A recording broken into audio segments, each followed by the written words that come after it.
পুরান ঢাকার এক সময়ের দাপুটে জমিদার পুষ্প সাহা ১৯৬৫ সালে পাক ভারত যুদ্ধের সময় ভারতে চলে গেলে পরিত্যক্ত অবস্থায় রয়ে যায় তার দৃষ্টিনন্দন এই বাড়িটি।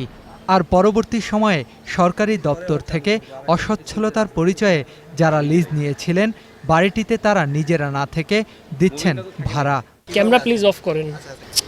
ও আপনার বারে বলতেছি, আমার বড় ভাই নেই, আমার বড় ভাই আপনি কালকে আইসেন, আমার বড় ভাইয়ের সাথে আলাপ। আপনারা কি ভাড়া দেন? না না না, কোনো ভাড়া নাই।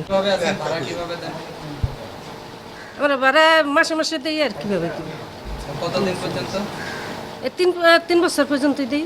এখানে আমার আত্মীয় আছে, ফাহিম আমার আত্মীয় হয়, ওই হিসাবে আছি। এটা তো সরকারি সম্পত্তি, নিজের কি? এটা ওনাদের কাছ থেকে আর কি জানতে পারবেন।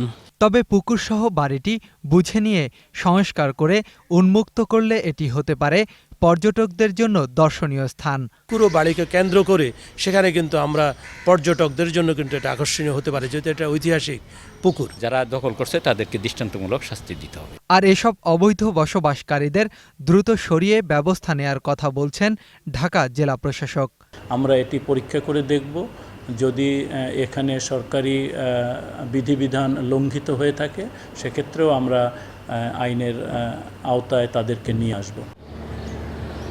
ঐতিহাসিক এ পুষ্পসার বাড়ি গত 50 বছর আগে লিজ দেওয়া হলেও যারা লিজ নিয়েছেন তারা নিজেরা না থেকে দিচ্ছেন ভাড়া। আর এ বাড়িকে সংরক্ষণের জন্য সরকারেরও নেই যথাযথ পদক্ষেপ।